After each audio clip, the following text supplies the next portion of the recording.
Let's now analyze the equations that we've derived for the two modes that show up when we look at a pattern in a square box, which has reflection symmetry and translation symmetry. And the modes that destabilize the homogeneous state are periodic with one wavelength in that box. So we derive these equations for stripes in the x direction and stripes in the y direction. And there are three parameters: our control parameter, then a coefficient that captures the saturation of the modes. And in the following, we're going to assume A is positive so that the cubic terms actually saturate the instability. And then the coefficient G, which characterizes the competition between the two modes. The larger G, the more mode 2 suppresses mode 1, right? In mode 2 suppresses mode 1 because of this negative sign if G is sufficiently large or if G is positive, right? And so we want to see now what kind of solutions there are and how they depend in particular on this parameter G. So let's simplify these equations. There are a couple of things we can do. The first thing is if we assume that A is positive, which I will do, then we can simply absorb it into the amplitude A. And so we might as well set that to 1. So we can essentially just take that away. And then we noticed again that we have this special form of the nonlinear terms so that the phases actually decouple from the magnitude. So if you write A1 as R1 times e to the I phi 1, and similarly for A2, then we get decoupled equations for the phases,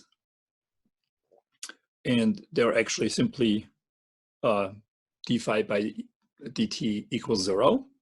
And then equation for the magnitudes, and those I wrote down.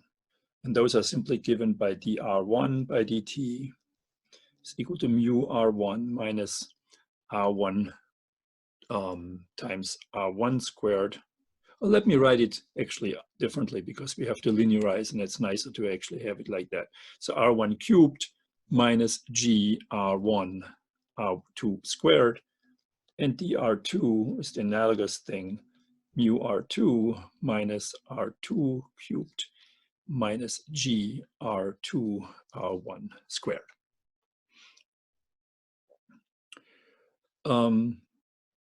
Let me make another comment though before I go on and analyze these equations. I said that the phases satisfy trivial equations. I mean, you recall the way we get these equations is simply we plug in these into here and separate real and imaginary part, right? So the phases are actually constant in this approach, not in this approach, in this result. This says if you were to do a linear stability analysis now, there's 2 zero eigenvalues associated with these two phases. And of course, that suggests that in principle, there's a Zeno manifold sitting there with some slow dynamics. And so the question is whether this would ever become relevant. And it is. We will see that later. We will later show that because of this, you can derive equations for the phases that capture when you have not strictly periodic patterns, but those that are a little squished here and a little expanded here and how they relax, that you can describe because this phase dynamics is very slow. Okay, but right now we just ignore these terms and focus on the amplitudes. Okay, so what kind of fixed points do we have for those amplitudes? Now, of course, the trivial fixed point, let's just do one at a time, right? So we have, the first one is simply R1 is equal to 0 and R2 is also equal to 0. And that's that. That's our basic state. And we know that this is stable for mu negative and unstable for mu positive. I mean, that was our starting point, right? Okay, so that's not very interesting. How about R1 not being 0, but R2 could still be 0. So in that case, we would have a solution R1 squared equals mu. And so that would be a pitchfork bifurcation, right? As a function of mu. Looks like that. So there's always the solution R equals 0, and then there's the solution R1 equals square root of mu. And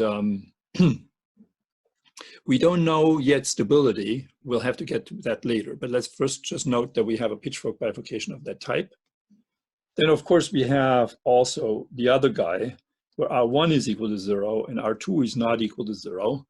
And of course, because we have this reflection symmetry, meaning we have the symmetry under exchanging A1 with A2, R1 with R2, we have that this satisfies the same equation, and we could have also plotted here R2, right? So we have two types of stripes. These would be just either stripes in the x direction or stripes in the y direction, and they undergo a pitchfork bifurcation of this type.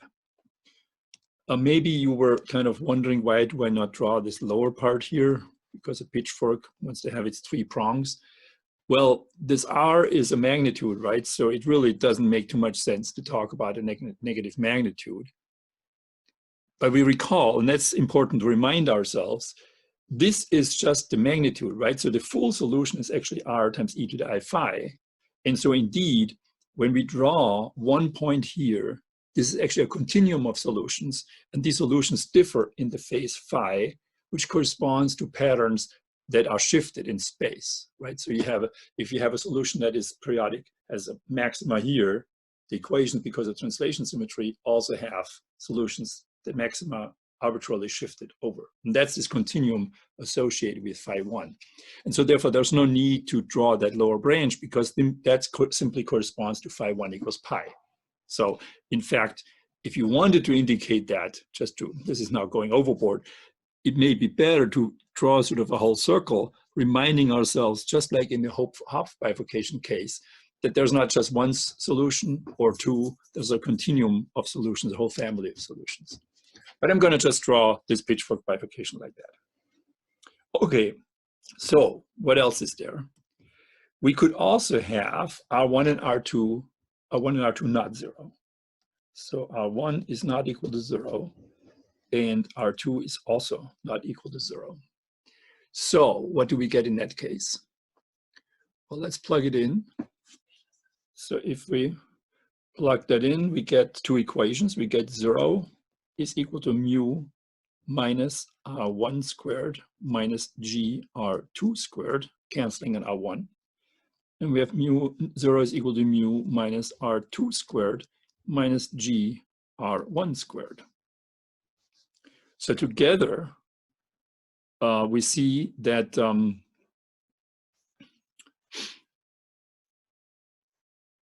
we have the mu's are both equal. And so therefore we have R1 squared plus G R2 squared is equal to R2 squared plus G R1 squared.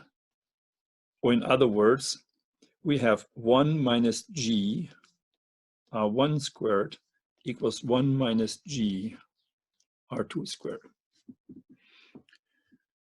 So there's now two possibilities. We can either have G not equals to 1, in which case we see R1 squared is equal to R2 squared. And if that's the case, then we can plug in back into here. And we see that we have 0 equals mu minus 1 plus G times R. We could call that simply R squared. Mu minus 1 plus G R squared, or in other words, R squared is equal to mu over 1 plus G.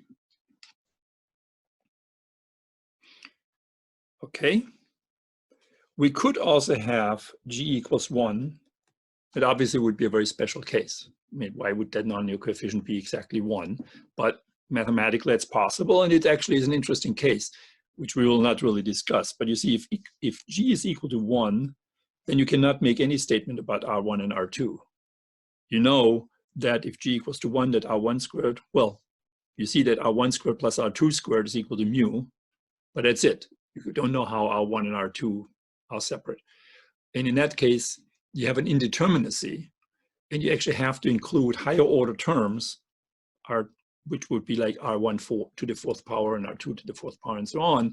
And those would determine what the solution really looks like. We'll not go there, but I just want to point out that you sometimes run into these indeterminacies, and then you have to go to higher order. So let's, at this point, let's just say mu equals R1 squared plus R2 squared, but no condition beyond that. Condition beyond that within cubic order.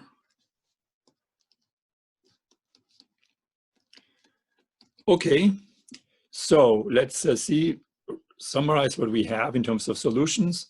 We have two kinds of stripes, and we have something where R1 and R2 are equal, and that would be squares, because you have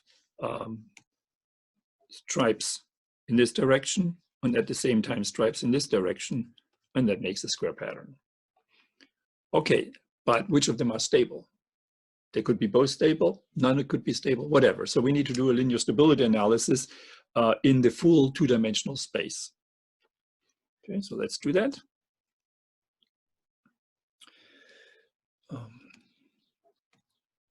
Linear stability.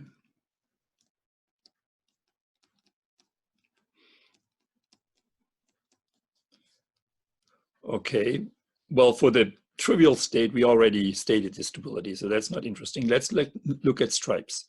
We only have to look at one of the two stripes because we know there's the symmetry interchanging A1 and A2. So X and Y stripes behave the same way. Okay, so let's do case 2, which was R1 equals, what was R1? Square root of mu. And R2 equals 0. So our linear stability means then that we make an ansatz R1 is equal to, maybe I should call it R10 plus epsilon R11, whereas R2 is equal to epsilon R21. Okay, we plug that in, and what do we get? Well, where's the equations? So R2 is small, so actually the R2 equation, this is a cubic term in epsilon, so we can ignore it. Here's epsilon, R2 is order epsilon, but R1 is order 1 in terms of our counting in epsilon. So this actually contributes. So we get actually mu minus g times R1 squared times R2. Okay, so that's the R2 equation. So we have dR21 by dt is equal to mu minus, and what did I say? Mu minus g times R1 squared, and R1 squared is mu. So it's minus g times mu. Minus g times mu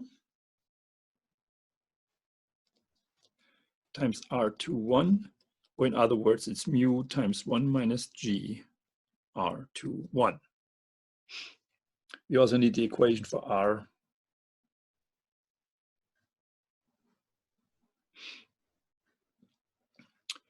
For R11. Where is it? R11. Here. So we have the derivative dR11. So we have a mu times R11. And then what do we get?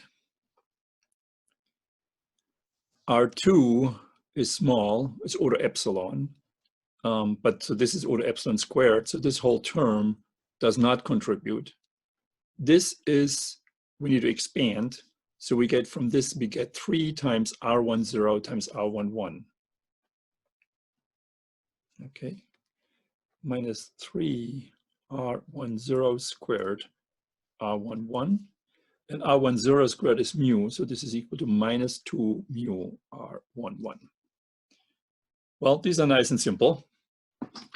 It's diagonal, so we don't have to do any really hard work. So we get here, if you want to call it, let me call this growth rate sigma rather than lambda, because lambda would be the eigenvalue matrix, and we'll use that later for another notation. So sigma 1 is simply minus 2 mu, and that's negative because the solution only exists for positive mu, right? So this is negative, so R11 decays. So these stripes in the x direction are stable with respect to perturbations in their own amplitude. So one can say that if you think of the space, there's a space R1, R2 space, right? An R1, R2 space. And so the R1 subspace, which is the stripes in the x direction, within that subspace, the stripes are stable because R11, which is a perturbation inside that subspace, decays. How about R21? Sigma 2 is given by, well, here it is, mu times 1 minus g. And this is not always the same. This really depends on g, right? So we have actually that if g is bigger than 1, then sigma 2 is negative and the stripes are stable.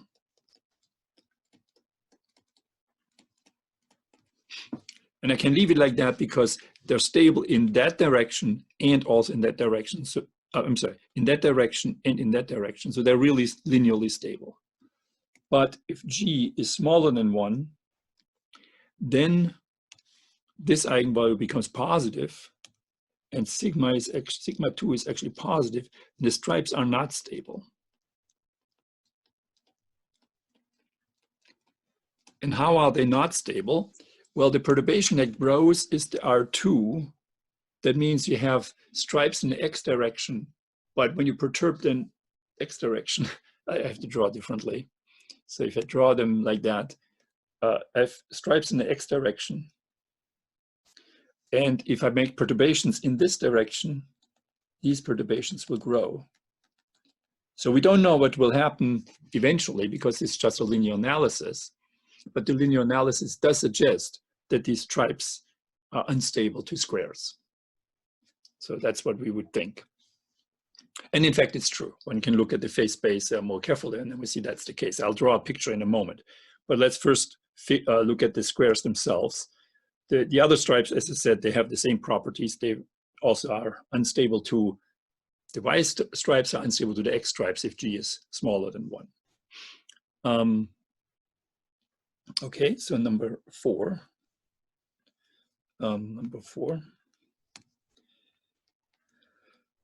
So there we have both guys. R1 is equal to R2, and it's square root of mu over 1 plus g, I think. And so we made an expansion. R1 is equal to R10 plus epsilon R11. Okay, this R10 is not the same as this R10. I don't want to introduce another notation. It's just what we mean. There is an amplitude at 0th order in epsilon and amplitude at epsilon order. So we'll just do that.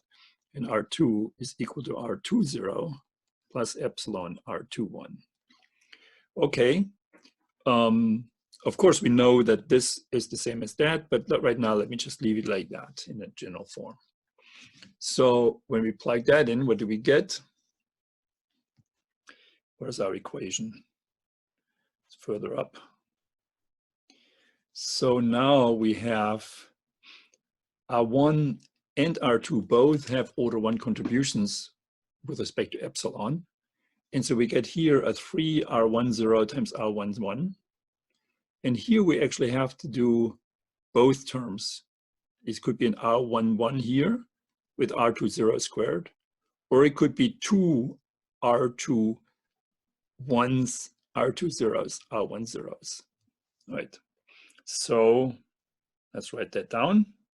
I mean, we get then the equation for R11 by dt is given by, if it's collected, let me not go through the algebra. I mean, this is not profound. So let me just copy it. So we have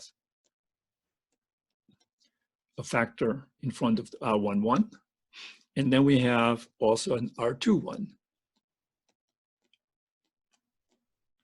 And so these are actually coupled. And because of the reflection symmetry, the other equation looks very similar. So let me not write it out, but let me just write it in matrix form so we have a better idea of the structure. So, and let's also make use of the fact that R10 and R20 are equal, and they're equal to mu over 1 plus g. And so when everything is said and done, you get the equations dr11 by dt, dr21 2, 1 by dt is equal to minus mu 2 over 1 plus g. And then you have a matrix 1g, g1 times r11, r21. Okay, so now these modes, this is more complicated. Both modes interact with each other via this symmetric matrix. Of course, the symmetry reflects the reflection symmetry. And so if you look at the eigenvalues of this matrix, the eigenvalues are given by 1 plus minus g. And the eigenvectors are v1 is equal to 1, 1. And v2 is equal to 1 minus 2, 1. And the growth rates, so these were the eigenvalues of this matrix, right? So the growth rates have this extra factor. So we have sigma 1 is equal to minus 2 mu, the 1 plus g cancels that g, 1 plus g, minus 2 mu, which is negative, because we're assuming mu is positive because that's where we have our square solution. And sigma 2 is equal to minus 2 mu times 1 minus g divided by 1 plus g. And there again, the sign of sigma 2 does depend on g, right? Okay, so let's digest that one at a time. Let's first look at sigma 1, which is easier because that's always negative. So in that subspace, which subspace is that? Well, we have the space of x and y rolls or stripes, but this is associated with vector v1. So that is, if you want to draw that actually, maybe I should draw it like that. So it's the space of r1 and r2, and there is a vector v1 looks like this. This is v1, whereas this is v2. And so we have that in this direction, the growth rate is negative. So it means this is actually, what is that direction? That's the direction of the squares, right? Because on this axis, I could draw that if I wanted. I could, we have actually the squares sit in this subspace. That's the square subspace, R1 equals R2. And in that subspace, the growth rate is negative. So the squares are stable with respect to perturbations that keep them being squares, okay? That's not so surprising because you could write it out in terms of just the square amplitude. It's actually a pitchfork, a forward pitchfork bifurcation, a supercritical pitchfork. So within that subspace, it's a supercritical pitchfork, and therefore it's also stable within that subspace. But you also have to consider perturbations which go out of the subspace, where R1 and R2 become different. And then you have this, this growth rate to consider because that's this eigenvector. And so you see this depends really on G. So we can write down, what do we find? If G is smaller than 1, then this is negative. And indeed, sigma 2 is also negative. And the squares are stable.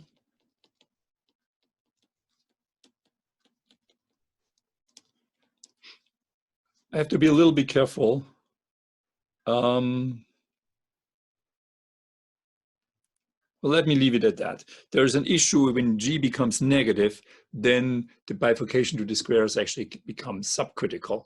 And then when the situation is slightly different and the squares, then my statement before, let me not go through it, but my statement before that the squares are stable within the subspace for squares is not true if this bifurcation to the squares is subcritical. Okay, and that happens when G is smaller than -1. So let me be, just for completeness, let me leave it like that. Then the squares are stable, whereas if G is bigger than 1, then sigma 2 is positive, and the squares are not stable. And how are they not stable? It's in the direction of V2, which is a perturbation which changes the relative size of X and Y stripes. And so it goes either towards Now it depends on what the perturbation is. Is it a perturbation in this direction or is it a perturbation in this direction? But in either way, it would be away from the squares to either more y stripes or x stripes. And so you could imagine that this instability would lead from the squares to the stripes. And that's actually what's going on. I'll draw a phase diagram in a second, the phase plane. Let me just mention again, if G equals 1, then we have, again, an indeterminacy that this growth rate here is actually 0. Whenever a growth rate is 0, then you know you have to be careful because we threw away higher order terms, right? We threw away quintic terms and all what kind of stuff here. And these terms may well be now relevant if that growth rate here is actually 0. Because then an arbitrarily small change in what's going on could make that sign either positive or negative. And so the case G equals 1 is just a higher singularity case where you would have to do further analysis to really make a statement what's going on. But let's stay away from that and let's just draw now our diagrams. What happens when when G is bigger than 1. So let me draw, we have our space, our phase space. I mean, R is limited to positive, non-negative values, right? So we have fixed points at the origin, that's a trivial state. And we have stripes, Y stripes, we have X stripes, and we have squares. And when G is positive, then we have let me draw the fixed points. Then we have here stable stripes, and we have also stable stripes of the other kind. And we have rectangles, not rectangles, squares, which are unstable. And if you draw the flow, you have that the flow is from the origin away. It's also away in all directions from the origin. So there is actually a trajectory from the origin to that unstable fixed point of the squares. But from that, one actually has then an orbit going away to the stripes. And so a general perturbation here would not hit exactly the stripes, but would go this way and then either go to these, wouldn't hit the squares, would either go to these stripes or would go to these stripes. So that's when G is bigger than 1. And now you can guess what happens when G is smaller than 1, but bigger than -1. Then you have the converse situation where you have the stripes are unstable. Oh, I didn't mark the origin as unstable. The origin is unstable and the squares are stable. And the flow looks like this. Still from the origin, it goes away in all directions. But now this is stable, and what has changed is this flow. It's now going this way rather than the other way. So I should draw actually still things like that. So the flow would go like that and like that, whereas here the flow would go like that and like that. So this is when G is smaller than 1, but bigger than -1. Okay, so we have now actually, without having analyzed or derived any detailed coefficients for the equations, we have a good idea of what can happen in such a situation. There's essentially only 2 cases. Either you have stripes or you have squares. 2 types of stripes, and that's it. And I mean, that's already quite something, considering, that this statement is now valid for not just for the specific PDE that we wrote down here, right? I mean, we never used any feature of that PDE really, except for that it's translation invariant, reflection symmetric in X, reflection symmetric in Y, and reflection symmetric in terms of interchanging X and Y. That's all we used. And we can make these statements. And so that's all the symmetries. They tell us all that information. Also, what the symmetries did is they simplify the linearization. I mean, because it's not so apparent here, and it's not, these calculations weren't that bad, so it's not so important. But let's just point out here, because we have this reflection symmetry, x going to y and y going to x, this means that the eigenvectors, one can show that the eigenvectors of this linearization have to be either even or odd in that reflection. And that's helpful because imagine you had a larger system. This could be a 4x4 or 8x8, whatever, but you at least would know that there is a subspace where the perturbations are symmetric or antisymmetric, even or odd. So that's also very useful. And of course, also what we see is that the relevant quantity that we need to know is G. But that's the guy that we need to calculate to predict which of the patterns come up. So, okay, in this problem, there was not really much else. There were not really many more coefficients. Well, there was actually, thinking of it, there was this coefficient here, A, which I scaled away. And so we see that it's the coefficient in front of the A's one cube term is not relevant in itself. It's only the ratio between the competitive term and the self-interaction term.